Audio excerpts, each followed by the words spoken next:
What's up, gamers? Papa Jumpluff. We've got a very special deck profile for you today. Today we're going to be going over my version of the Nightmare Sleep Swap deck profile. Without further ado, let's get into it. First up, we've got 4 copies of Ghastly from Fossil. This card is the best Ghastly because it has 50 HP.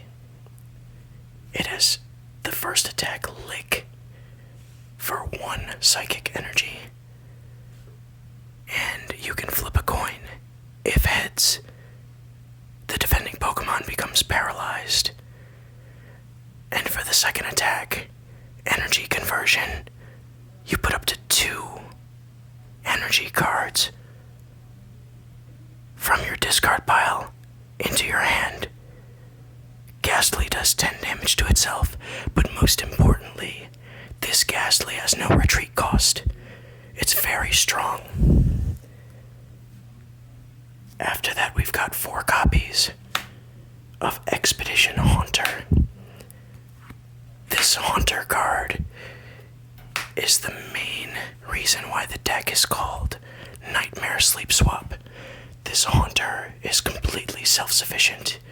It has this wonderful attack called Nightmare. Therefore, it's not depending on the Hypno in order to do the full job of the deck. It also has decent HP at 70 HP. And then for Dream Eater, if the defending Pokemon is asleep, this attack is not asleep, this attack does nothing. But if the defending Pokemon is asleep, you're able to hit it for 50 damage. The other important thing here is that it only has 1 retreat cost. That's going to come up later in the deck profile. Next, I have 3 copies of Drowsy from Rocket. The reason that it's this drowsy is because of its Pokemon power, long range hypnosis. Once during your turn, before you attack, you may flip a coin. If heads, the defending Pokemon is put to sleep. If tails, then your active Pokemon is put to sleep. It's a bit of a gamble. However, if you can evolve your active Pokemon, then it will wake back up on evolution. Another important thing here, as you can see, there's another just 1 for the retreat cost of this Drowsy. Next up, we've got 3 copies of the Aquapolis Hypno. The main reason for the Aquapolis Hypno is that it has Sleep Pendulum as the Pokemon power. Now, with that power, as soon as Hypno is in the active slot, you can make your opponent's active Pokemon asleep without requiring a coin flip. It just has to be moved to the active slot, which is very easy because in this deck, it only has 1 retreat cost. Now for the reason why the 1 retreat cost is relevant. We've got 2 copies of Doduo, and then 2 copies of Dodrio. Dodrio here has Pokemon Power Retreat Aid. As long as Dodrio is benched, you pay 1 less to retreat your active Pokemon. So because you have a Dodrio on your bench, you can actively swap in and out whatever Pokemon you need in order to make your opponent's defending Pokemon asleep, and then attack it with Haunter's Dream Eater attack.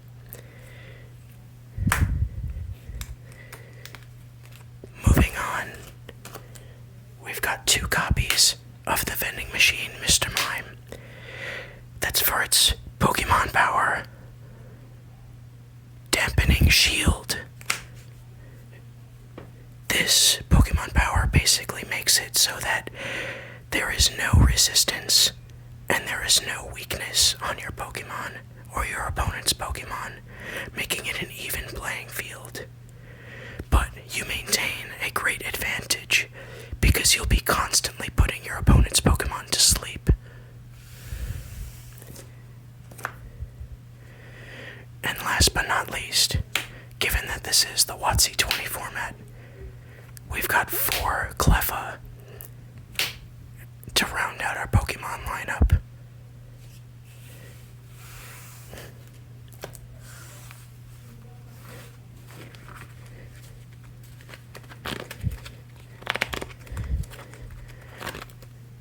Next up, we'll go over the supporters and the rest of the trainers. First up, I've got 2 copies of Pokemon Fan Club. Because there are so many Pokemon in this deck, and you need to have specific lines, we're running Pokemon Fan Club to be able to search out which basic Pokemon we're missing as soon as possible. Next up, we have 1 copy of Town Volunteers. This allows us to take 5 baby Pokemon, basic Pokemon, evolutions, or basic energy cards from their discard pile and put them back into the deck. This is great for conserving our psychic energy, as well as bringing back repeatable threats such as Haunter. Next up, we've got 2 copies of Copycat. This is a great way to draw cards in a deck like this, because your opponent will often be eking with their baby Pokemon, Cleffa, so that they can try and find some type of advantage, some type of way to get ahead of the amount of sleep that you're constantly bombarding them with. So, Copycat allows you to capitalize on their eking and draw yourself a new hand of 7 cards, increasing your consistency. After that, we've got 2 copies of Professor Oak. Sometimes we just need to refill our hand, no matter the cost. Then we've got 3 copies of Gust of Wind. This is great for getting your opponent's baby Pokemon out of the active slot, so that you can force something into the active slot that you will be able to attack without having to flip a coin yourself. The best thing that you can do is always make sure your opponent has to flip a coin to see if they wake up before they can make any action, while you're never needing to flip a coin in order to take your actions. That generates the snowball tempo effect. We are constantly able to gain small advantages and take over the game state. Another example of that is with the 4 copies of energy removal that are in this deck. Because you have such a strong energy conservation plan based on the energies that you've chosen for the deck, energy removal makes it so that your opponent is always at a disadvantage while you maintain your advantage with the energies that you'll see as they come up later in the deck profile. Next up, there's 2 copies of Pokemon Trader. Because we run all the Stage 1 lines that we do, we need to be able to get the evolved forms as fast as possible, especially Dodrio, as Dodrio is critical to our strategy. After that, we've got 1 copy of Computer Search. It's another way that we can search up anything that we need in order to gain the advantage and maintain the upper hand. And then finally, we've got 3 copies of EXP All to round out the rest of the trainers in this deck. EXP All is a Pokemon tool that you attach to a Pokemon on your bench. Ideally, the second Haunter that you will be setting up, so that if your first Haunter faints, you'll return a Recycle Energy back to your hand, and then the Psychic Energy attached to the Haunter will then move to the benched Haunter that the EXP is attached to, thereby discarding the EXP, but giving you an attacker that can maintain the pressure against your opponent and hold the tempo as best as possible. In testing, this has been my favorite lineup for trainers for this deck.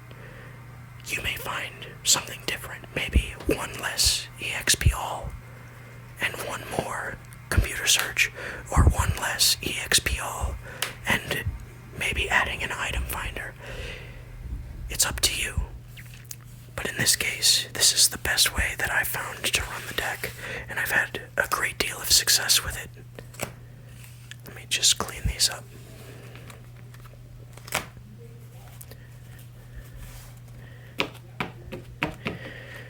Also, I'm sorry, but I'm getting a little bit thirsty here, so I'm going to take a drink.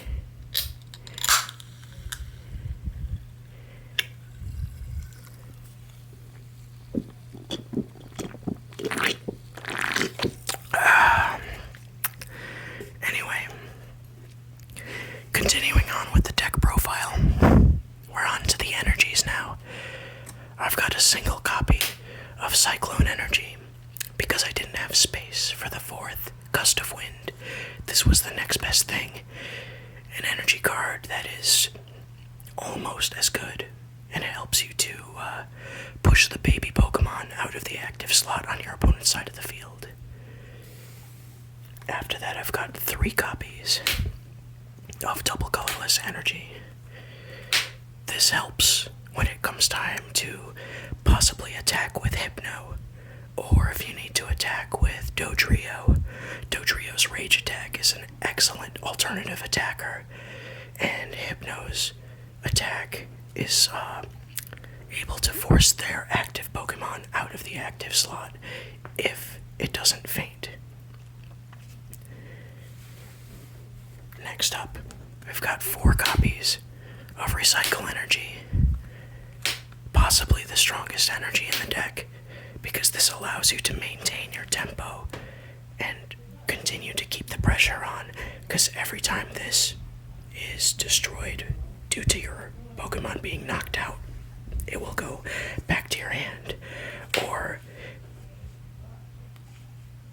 if your opponent is using a energy removal, they will think twice before using it, because Recycle Energy will just go back to your hand so you can reuse it.